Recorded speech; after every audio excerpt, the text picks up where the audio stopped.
दोस्तों, भारत हमेशा से ही एक प्रगतिशील और गौरवशाली देश रहा है। यहाँ प्राचीन समय से ही सत्ता, सुरक्षा और विस्तार के लिए संघर्ष होते रहे हैं। इन संघर्षों ने हमें एक मजबूत सेना के महत्व को समझाया।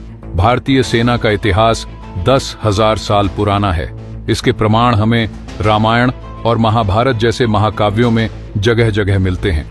महाभारत का युद्ध जो कुरुक्षेत्र में 18 दिनों तक चला, हमारी प्राचीन सैन्य संरचना और रणनीतियों का बेहतरीन उदाहरण है। रथ, घोड़े, हाथी और पैदल सैनिकों के साथ साथ चक्रव्यूह जैसी जटिल रणनीतियों ने उस समय के सैन्य ज्ञान को दर्शाया। यह केवल युद्ध नहीं था, बल्कि भारतीय सैन्य परंपरा की नींव का प्रतीक था। आधुनिक भारतीय सेना की शुरुआत 16वीं शताब्दी में हुई, जब विदेशी ताकतें जैसे फ्रांसीसी, डच, पुर्तगाली और ब्रिटिश भारत में व्यापार के नाम पर बसने लगीं। 1640 में ब्रिटिश ईस्ट इंडिया कंपनी ने मद्रास के पास फोर्ट सेंट जॉर्ज की स्थापना की।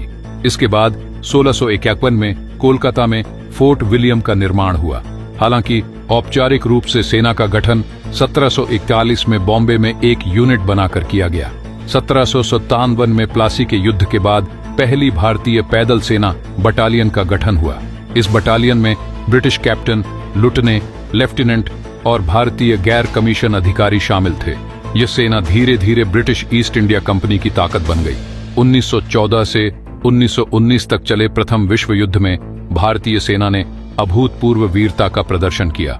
युद्ध की शुरुआत में सेना में 2.5 लाख सैनिक थे, जो अंत तक बढ़कर 14 लाख हो गए। भारतीय सैनिकों ने फ्रांस, मिस्र, फिलिस्तीन और मेसोपोटामिया जैसे क्षेत्रों में युद्ध लड़ा। इनकी बहादुरी के लिए इन्हें 11 विक्टोरिया क्रॉस और 4800 अन्य पुरस्कार मिले। 1939 में जब दूसरा विश्व युद्ध शुरू हुआ, तब भारतीय सेना में 1.64 लाख सैनिक थे। युद्ध के अंत तक यह संख्या बढ़कर 20 लाख से अधिक हो गई। भारतीय सैनिकों ने हांगकांग, म्यांमार, इटली और अफ्रीका जैसे क्षेत्रों में महत्वपूर्ण भूमिका निभाई। इस युद्ध में भारतीय सेना को दुनिया भर में बहादुरी और बलिदान के लिए जाना गया। 1946 में नौसेना विद्रोह और भारतीय राष्ट्रीय सेना INA के गठन ने अंग्रेजों को एहसास दिला दिया कि वे भारतीय सेना पर अब भरोसा नहीं कर सकते।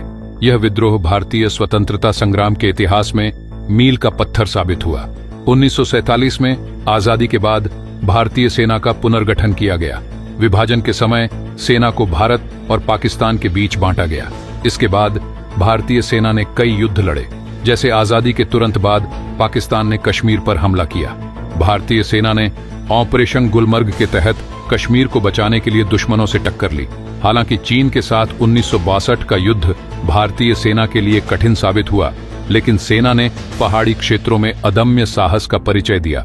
1965 के युद्ध में भारतीय सेना ने पाकिस्तान के हमलों का डटकर मुकाबला किया।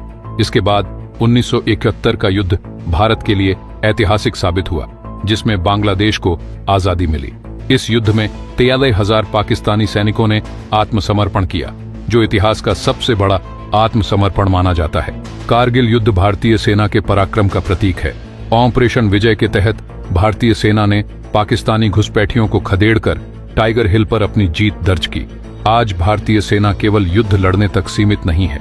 यह प्राकृतिक आपदाओं में राहत कार्य, आतंकवाद विरोधी अभियान और संयुक्त राष्ट्र के शांति अभियानों में भी अपनी महत्वपूर्ण भूमिका निभाती है। क्या आप जानते हैं कि भारतीय सेना दुनिया की चौथी सबसे बड़ी सेना है? भारतीय सेना का अपना डेडिकेटेड माउंटेन कॉर्प्स है, जो पहाड़ी क्षेत्रों में युद्ध के लिए प्रशिक्षित है। भारतीय सेना ने दुनिया की सबसे ऊंची रणभूमि सियाचिन ग्लेशियर पर तैनाती करके इतिहास रच दिया है। दोस्तों, भारतीय सेना का इतिहास केवल युद्धों का नहीं है, यह त्याग, साहस और बलिदान की अनगिनत कहानियों से भरा है। क्या आपको पता है कि इस समय भारतीय सेना में कितने सैनिक हैं? अपने जवाब कमेंट में जरूर लिखें। अगर आपको यह जानकारी पसंद आई हो तो वीडियो को लाइक करें और चैनल को सब्सक्राइब करना न भूलें। जय हिंद,